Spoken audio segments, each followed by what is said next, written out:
Aujourd'hui, on va parler de deux annonces importantes de Sony qui ont fait beaucoup réagir.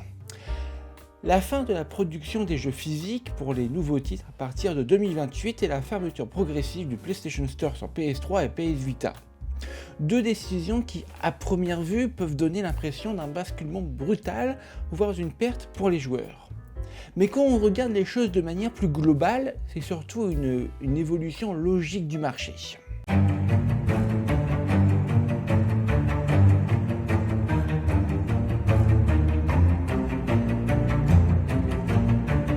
Cette annonce de PlayStation arrive à peine une semaine après le début des précommandes de GTA 6, qui est, je le rappelle, entièrement pensée autour du numérique. Même sa version dite physique repose en réalité sur un code dans une boîte, sans vrai disque de jeu. On est donc déjà dans un modèle où même les plus grosses sorties du marché basculent vers le tout digital. Et on peut se demander si ce choix de Rockstar sur le produit culturel le plus attendu de la décennie n'est pas en quelque sorte servi de validation implicite pour le reste de l'industrie. Comme si le signal avait été envoyé, si même GTA passe là-dessus, alors tout le monde peut y aller sans crainte. Le sujet principal ici, c'est la disparition progressive du support physique et l'abandon des anciennes plateformes dans l'écosystème PlayStation. Alors, d'un côté, la fin du disque pour les nouveaux jeux marque une étape symbolique, celle d'une industrie qui passe définitivement au numérique. De l'autre, la fermeture des stores PS3 et PS Vita pose la question de la conservation des jeux et de l'accès au contenu déjà acheté. Beaucoup y voient une forme de rupture, voire une perte de liberté pour les joueurs. Mais la vraie question, c'est est-ce vraiment une surprise ? Ou juste la suite logique de ce qui se passe depuis plus de 10 ans ? Parce qu'il faut remettre les choses dans leur contexte. Les PS3 et PS Vita sont des machines sorties il y a plus de 10 ans, voire presque 20 ans pour la PS3. On est sur des générations totalement dépassées techniquement, avec des infrastructures qui coûtent cher à maintenir pour un usage devenu marginal. Le marché a évolué, les habitudes aussi. Aujourd'hui, la très grande majorité des joueurs est passée sur PS5, sur PC ou sur des plateformes modernes. Continuer à maintenir les stores et une production physique massive pour les anciens standards n'a plus vraiment de sens économique. C'est une évolution naturelle, absolument pas une surprise. Et surtout, il faut regarder la réalité du marché au global. Le dématérialisé représente aujourd'hui une énorme part du chiffre d'affaires de l'industrie du jeu vidéo, sur console, sur PC et encore plus sur mobile. On est dans un écosystème où le digital est devenu la norme. Dans certains cas, il représente largement plus de la moitié, voire la majorité écrasante des ventes.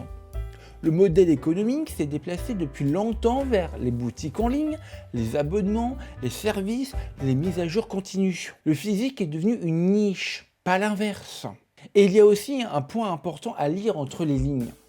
Sans le dire clairement, PlayStation officialise presque indirectement quelque chose. La PS6 sera très probablement une console pensée sans lecteur de disque intégré. On a déjà cette direction avec la PS5 Pro et son lecteur amovible vendu séparément. Sur le papier, ça laisse le choix. Dans les faits, ça prépare surtout une transition progressive vers une génération entièrement digitale. Et franchement, il ne serait même pas surprenant que ce lecteur amovible ne soit plus compatible avec la PS6. Ou en tout cas qu'il devienne une solution temporaire avant une disparition complète du support physique. Il y a un autre détail intéressant. Si Sony annonce que la production des nouveaux jeux physiques s'arrêtera en janvier 2028, cela peut aussi être interprété comme un indice sur le calendrier de la prochaine génération. Une sortie de la PS6 à la fin de l'année 2027 deviendrait cohérente avec cette stratégie. Laisser quelques mois de transition, puis mettre définitivement fin aux nouveaux jeux sur disque. Évidemment, ce n'est pas une confirmation officielle de la date de sortie de la PlayStation 6, mais ce calendrier alimente clairement les spéculations. Il y a aussi une forme d'hypocrisie. dans certains discours qu'on entend souvent, notamment le fameux « je vais passer sur PC pour garder mes jeux en physique et pour éviter le dématérialiser ». La réalité, c'est que sur PC, le physique n'existe quasiment plus depuis des années. Même quand tu achètes une boîte, tu as souvent un code ou un téléchargement obligatoire. Sur mobile, la question ne s'est même jamais posée. On a toujours été 100% dématérialisé depuis le début. Donc ce basculement n'est pas une exception PlayStation. C'est la norme globale de l'industrie, d'une manière générale, depuis très longtemps. Alors, au final, mon avis est relativement simple. Ce n'est pas une catastrophe et ce n'est pas non plus une trahison des joueurs. C'est une évolution logique, presque inévitable. Le marché a changé, les usages aussi, et les entreprises suivent simplement cette direction. On peut regretter certains aspects, notamment la disparition progressive du physique et des questions de conservation, mais dire que c'est un scandale absolu ne reflète pas vraiment la réalité du secteur aujourd'hui. Pour conclure, ces annonces marquent pas la fin de quelque chose de sain, mais plutôt la fin d'un cycle. Celui d'une époque où le jeu vidéo était encore fortement attaché au support physique et aux anciennes générations de consoles. Aujourd'hui, on est dans une autre phase, plus numérique, plus centralisée et probablement plus durable économiquement. On peut ne pas aimer cette direction, mais on ne peut pas dire qu'elle arrive par surprise.